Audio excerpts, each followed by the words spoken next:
the 1-11-1 now made them 11-2. Welcome to the Views from the City. I am your host, Jay Smoot, aka Black Buddha, aka Busy J. Follow me on Instagram, Twitter. That's at Busy J. That's at BusyJ791 on Instagram. Wow, what a performance that the New York Giants delivered last night. I mean, defensively, we're talking about offense. We'll talk about that a little later. But defensively, they were sound. Coach Spags, once again, followed the blueprint that he laid in week 1 that Minnesota kind of alluded to last Thursday night. And it worked to perfection.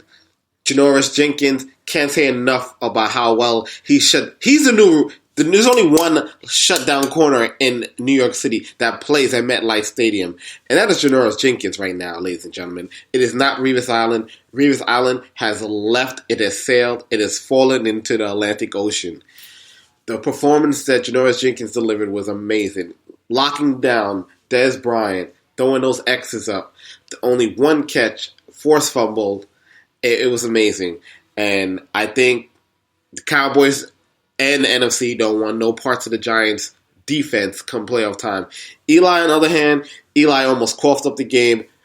And I don't know, at some point, the Giants might want to examine, we might want to go draft a quarterback. Because I don't even know who the Giants' backup quarterback is unless I Googled him. And I think Eli is, he's a gunslinger, I know, and he takes a lot of risk, I know. But, dude, I mean, Eli is the only reason the game was 10-7 and it wasn't like 21-7. And I just think that's something down the line that the Giants will have to examine. Odell Beckham, another sensational game. If I was to make a Mount Rushmore of New York's up-and-coming stars that's going to take over the city, kind of like the way Eli and Derek Jeter and those guys did in the late, Jeter for the late 90s, early 2000s. I'm going to put Odell. I'm going to put my man KP, Christoph Porzingis. I'm going to put the entire Mets young pitching staff. And I'm going to put Gary Sanchez of the Yankees. I think New York City sports, and kind of a testament to last night. It was such a great night in New York sports last night. The Knicks won. The Jets actually showed they didn't want to totally quit on their team. They came back and won, even though it was against the 49ers. And the Giants' defense showed why, in December football, defense matters. Defense wins championships. So again, I just think going forward, I think the Giants need to shore up some stuff offensively. The defense is sound. Coach Spags, I think, once again, should get a lot of consideration for coaching jobs. Maybe he didn't work out in St. Louis because maybe that's just a bad organization. I'm really thinking that, the Giants caught a blessing getting their Super Bowl winning defensive coordinator back in the fold last year. And I would be shocked if he sticks around again another year. I think he should be definitely up and running candidate for a lot of opening jobs, especially maybe that Buffalo job. That's going to be opening up at the end of the season. Rex Ryan needs to become the new John Madden. He needs to, go into broadcasting where he'll be a great celebrity. So I don't feel too bad for the, Rex Ryan. But again, Coach Spags, he definitely deserves a head coaching opportunity again. I really think he got a hose job down in St. Louis. So the Cowboys, yes, I know the Cowboys season is not all gloom and gloom. They're going to make the playoffs. They're going to get the first seed. I do think that Dink and Dunk, Dak and Elliott, I think the blueprint is out. But then again, I'm looking around the NFC. Only the Giants, Minnesota could probably, do that again. But I don't think Minnesota's going to make the playoffs. Seattle will pose a threat. Detroit, we're going to find out about Detroit these next 2 games. I don't know how seriously to take them. But the game against the Giants and then follow that against the Cowboys, we're going to know everything we need to know about the Detroit Lions coming up in the next 2 weeks. So I don't want to say that the Cowboys are going to be fine. But I think, personally, if Dak struggles in the first half, if he throws, let's say, 2 picks, and he's only 1 for 7 on third downs in the first half against a frisky, formidable Tampa defense, I think we might hear those Tony chants start arousing out of the Dallas faithful. But we'll see, These last two games on prime time was not a blessing for the Cowboys. It showed them out there in the spotlight. It exposed a lot of holes that we didn't think were there in that 11-game winning streak. But I can't remember who said it, but I'm a firm believer. Like you do not want to go into the playoffs like winning all out. You don't want to go like a 14-game winning streak. You want to take a lump here and there so you get your mind back focused. It's different if you're a team like, say, like the Giants who has to win out just to keep their playoff chances and their standings intact, or if you're like the Green Bay Packers where you have to win out just to make the playoffs. That's different. That's because you have to gain that momentum. But when you're on that 11, 14, 13-game winning streak and you've just been in cruise control without no adversity, it always rears its ugly head in the playoffs. And speaking of playoffs, speaking of the Giants, last night reminded me a lot like that Week 13 loss about, I want to say, almost 10 years ago. Wow, it's been that long. Almost 10 years ago when the Giants lost to the Patriots, when the Patriots were going for that undefeated regular season streak, which they got. But it was like, okay, the Giants played them tough. And, the defense showed up. And it gave them confidence. I'm like, hey, we can rattle these guys. We can play with these guys. If we can play with these guys, we can definitely circle the wagons and come out the NFC and make it to the Super Bowl. And we all saw what happened in the Super Bowl. I think this kind of victory by the Giants, because this time of the season, just forget about moral victories. You need W's. And the Giants somehow found a way to win that game. I don't think they're afraid of the Cowboys. Matter of fact, I think there's only this out of all the Giants games I've seen the last couple of seasons, regardless of who are they playing, they seem to always get up for the Cowboys. And I think that's going to rear its ugly head in the playoffs. If I was the Cowboys, I would not want any parts of the Giants in the playoffs. Forget Seattle. I don't think Seattle will score. I think the Giants still have offensive weapons. I don't know what's going on with McAdoo's Cheesecake Factory playbook. I hate seeing it on the screen every week. It looks like a big cardboard of just crap. I mean, Jesus. When I played Madden NFL, I use about 5 plays. Like, you telling me you cannot perfect 5 plays for the offense for Eli to help master? Like, we have to have this Cheesecake Factory menu where we have entree, we have appetizers, we have desserts, we have this, we have that. Get that crap out of here. That's what's holding the Giants back from greatness. It's remarkable that they're 9-4, considering that offensive coordinator / head coach is doing a piss poor job. We all talk about Dak or Ezekiel for MVP. I'm going with Coach Spags on the defensive because he should be the real MVP in this league, because there's no way without him the Giants are 9-4.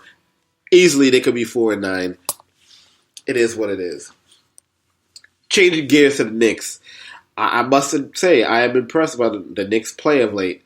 They've won 9 of the last 10 games. There are 4 games over 500 for the first time in about 3 seasons. This point in the schedule.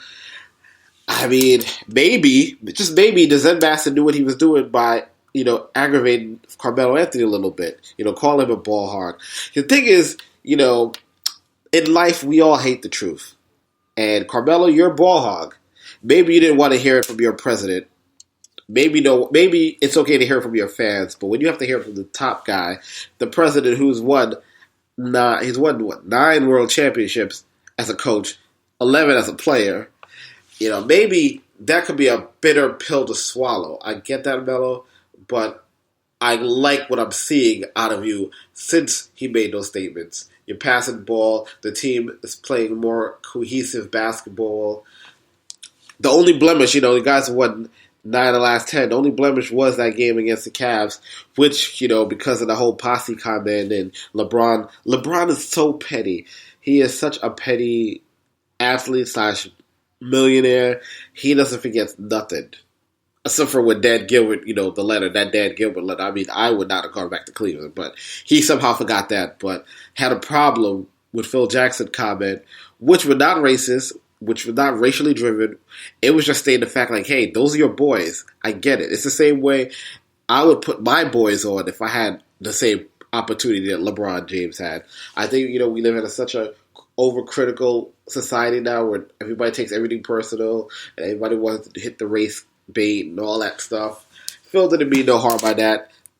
LeBron could have met up with him. He could have talked to him, but no. He wanted to go out there on a nationally televised game and embarrass his club.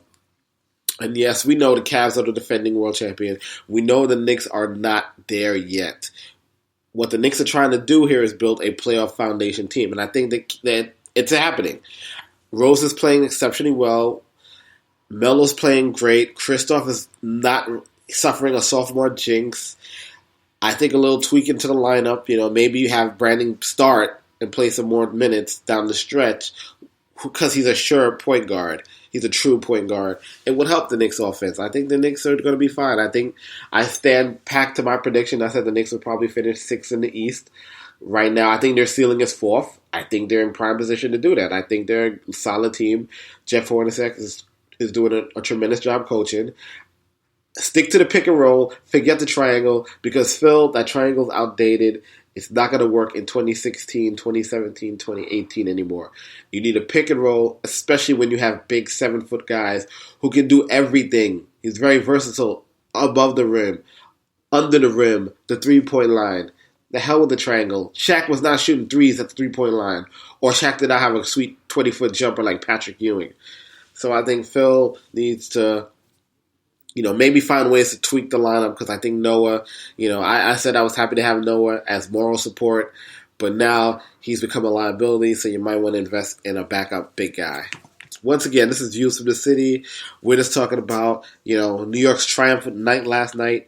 For the first time in a long time, the Knicks, the Giants, and the Jets all won on the same calendar day. The Jets, they didn't quit on Bowles. They didn't quit on their coach completely. They're showing a little pride in themselves. But the Jets have a massive problem in the offseason. And I said earlier, I do think the reason the Jets struggled this year is because it was a combination of two things. They didn't get Fitzgerald in camp in due time. They played they stalled with that contract. They didn't want to give him the money, but they had no other option. I thought the Jets should have paid him for early, get him in training camp, get him focused. He had a great season last year. You shouldn't try to reel him in to try to repeat that, but you guys didn't, and it bit you guys in the ass this offseason and the season, providing you see everything. And now I think it's going to cost the coach his job, and I feel awful for him. It's just the Jets are just a bad run organization. You have all these years where you have the Giants in the same building, and you see the success they have. 2 Super Bowls in the last 10 years. The stability that the Giants present. But no, the Jets always want to make these splashy picks, splashy hires, and it just doesn't turn into wins. They had a great season last year. They overachieved. They missed the playoffs because of the last game, because Fitzpatrick had an awful game in Buffalo. Turned that around. That one bad game carried over to the entire season. And now, the Jets are a mess. Speaking of baseball, the Yankees, I thought getting Chapman back and forth was a great addition.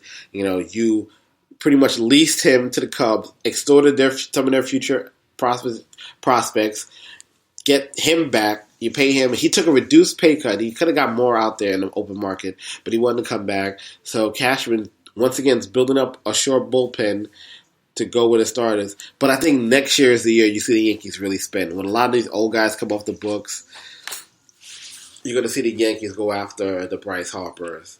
You're going to see the Yankees go after young, talented pitchers. They might even go after one of the Mets or young arms. Who knows? But I think the Yankees are about a year away from really making noise in the American League. My Mets, getting Cespedes back was great. It was number one priority they had to do this offseason, and they did that before the winter meetings, which I'm impressed because, the Mets usually don't do these kind of things. The Mets are the cheap uncle. They don't like to spend if they don't have to spend, and they were forced to spend, and they spend.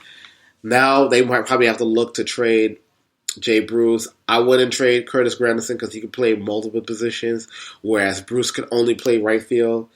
I think, you go out there, you get another bat, another positional player, and we'll be all right. I think the National League, I think for baseball needs to have the Cubs have a rival. I think the Mets pitching presents that rivalry. I think St. Louis will be good again. They got Dexter Flowers from the Cubs. But we got plenty of time to talk about baseball.